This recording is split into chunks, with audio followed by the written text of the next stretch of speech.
Alrighty, time for another episode of Flea Market Hunting Live. A little bit differently, I'm going to be narrating during the video. Try to, kind of mix it up, make it more interesting than just having a pickups video afterwards. Here I'm looking through some PS2 games. Nothing particularly interesting, except for maybe Oni. Oni's a pretty cool game. It's made by Bungie, same people who made Halo. Of course, Halo is a phenomenal game. One of the best ever, definitely the best Xbox game, probably. But other than that, nothing completely interesting. This is a new flea market that I tried. It's in a pretty bad neighborhood, which is one of my favorite places to go to a flea market. Here's some more footage from the same place. Just a mishmash of random cords. There's an N64 in there. Seller wanted $10. I purchased that. They had a Miracle Piano. Wanted $2 for it. I got that. They wanted like $10 each on all of the PS2 and Xbox games, so I just left them behind. But I guess, I don't know, the N64 was a good deal. So was the Miracle Piano game. Oh, this is pretty cool. This was in the middle of Brooklyn in Brighton Beach. You can see this old guy walking by. It's a Dexter's Laboratory graffiti. I've never seen, that's the coolest graffiti I've ever seen. For sure. Alright, next clip, what am I doing here? I'm looking through a mishmash of cords. This is at Clean Out Guys. Garage. He called me over. Now he doesn't even open up. Sometimes he just calls me over and tells me, hey, I got games for you. Come over. I'll show you. And this is basically the stuff I'm looking through. He'll usually just give me totes of random cords, and there'll be like toys and other types of stuff in there, just mixed in. As you can see, I'm looking for a Jaguar adapter because there is a Atari Jaguar in the lot that I'm about to purchase from Clean Out Man. Let's see. Again, just kind of looking through things. A lot of boxes. I think there was like 4 totes this time. There's a PSP, I know for sure. And I'm basically looking for a back cover because it didn't include one. Alright, so here's what I actually bought in here. You can see there's an Xbox 360 Slim. There's a Sega Saturn. There's some toys down there. We've got the NES Advantage, a shitload of controllers. We got an Atari Jaguar. No games for any of those systems, any of those 3 systems. They just didn't exist. I don't know if they evaporated or what, but they were basically just the consoles. $130 for everything. Not, the greatest deal in the universe, but not particularly the worst. There were good, more games in there. There were good systems. The Atari Jaguar Getting one soon, but cable was ripped, unfortunately. Alright, next part. Looking at some PS4 games. I don't have a PS4. To be honest with you, I've never liked Sony controllers, and that's basically held me from buying most of it. Alright, next lot. From a good friend at the flea market. Been buying from him for years. Got two NES games here. Pay $10. Oh yeah. How much are these? Yep, I guess I was right. I paid $10 for the 2. It's Dragon Warrior and Legend of Zelda. Skylanders? Let me see, what am I looking at here? Skylanders. Skylanders, if I recall, were 2 for $5. I think I bought a few. Just ones I didn't have. But I guess that makes that. Alright, next clip. One of my favorite pastimes at flea markets. Looking through random bins for random stuff. As you can see here, the seller has a ton of CDs out, and it's just like, it's mixed. It's like CDs, books, video games, DVDs, all types of crap mixed into a box. This is the type of stuff I like to look through at the flea market. This is where you find all of your good stuff. Usually you won't see, five complete in box, mint condition games sitting on a table. Most of your good finds will be in situations like this. Now, to be honest with you, I don't find anything in here worth buying. The only game I was considering was Call of Duty Black Ops, but it was so scratched. I just ended up leaving it. I mean, it's good to look through these things. You never know. This is what most buyers look over. Here we've got a whole table of Disney VHSs. Pretty cool. I didn't buy any, but I thought some of you guys would like to see me look at that. Because a lot of you guys are interested in that sort of stuff. Alright, we've got this next seller. Some Genesis games. So one of my favorite consoles. Definitely in my top 5. We've got 2 pretty solid games, and then we've got some Pokemon promo cards. Sealed, of course. And what do we got there? I think that's we got a movie card, and the 3 legendary birds, which is again a movie card. And then I grab up this pink Wii Motion Plus controller, basically because it's a Wii Motion Plus controller and it can be used for the Wii U, which makes it pretty cool.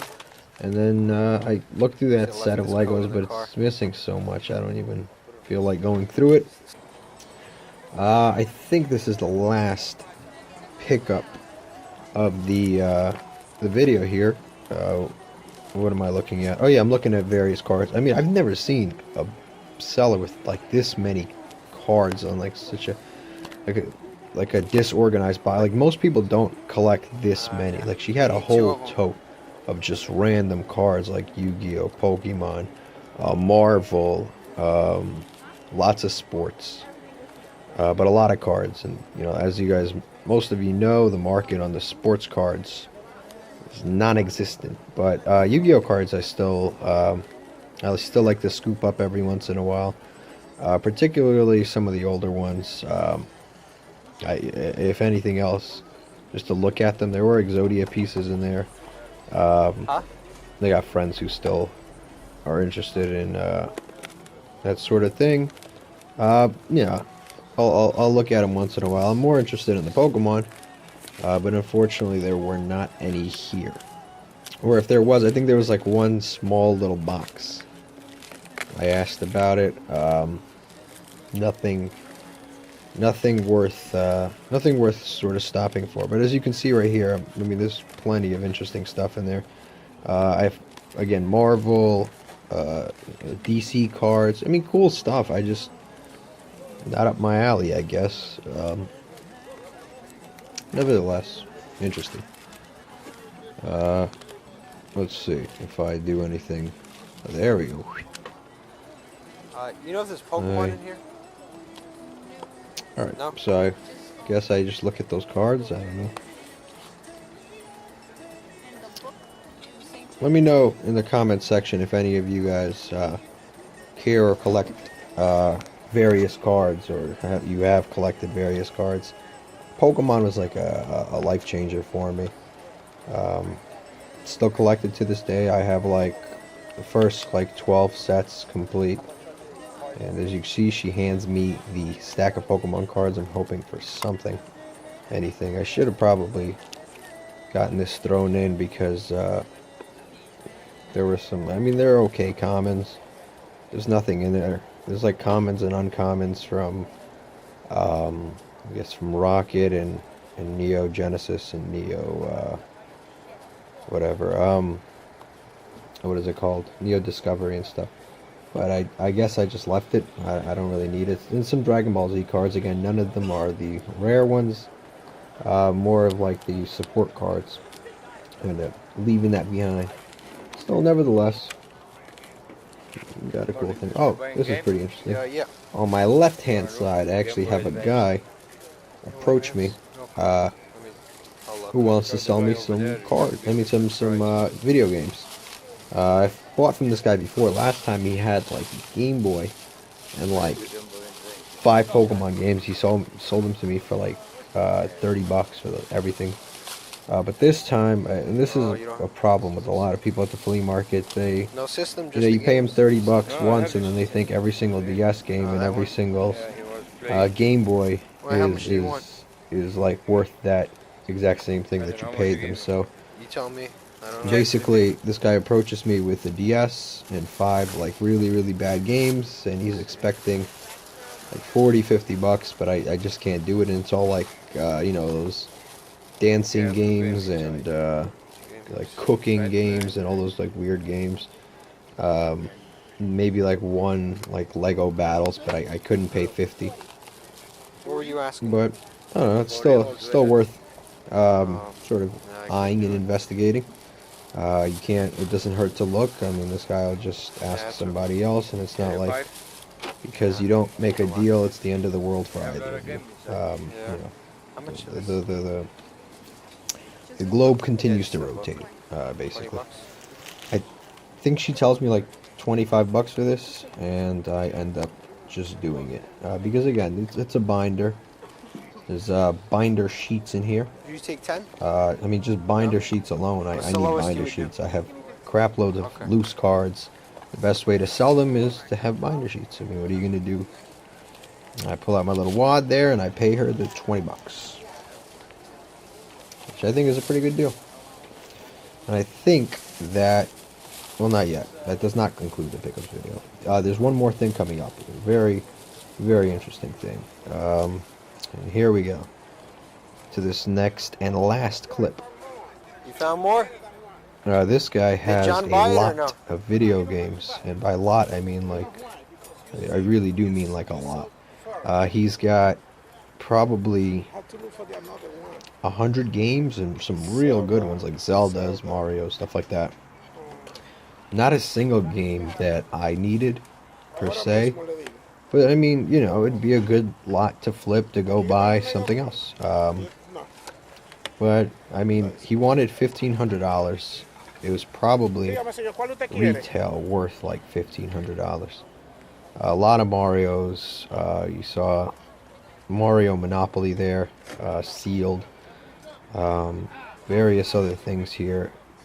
Mario 2, Mario 3. I think they were like in the bag behind me. There was like 3 copies of Mario 3, Super Metroid. I mean, these weren't crappy games. You got an NES system. You've got, I think it was 90 games, and I would probably say that 60% of them were $10 or more in value. And then you've got 4 systems: TurboGrafx, Super Nintendo, Nintendo, and a Sega Saturn. And for $1,500, I just couldn't pull the trigger. There was maybe like I said, probably like $1,200 to $1,500 worth of retail eBay value, and for me to do it, it was just it just wasn't there for me. I guess somebody else ended up buying it. I don't know. This story was never updated for me, but that is the end of the episode. Until next time, I've got a surprise coming. It's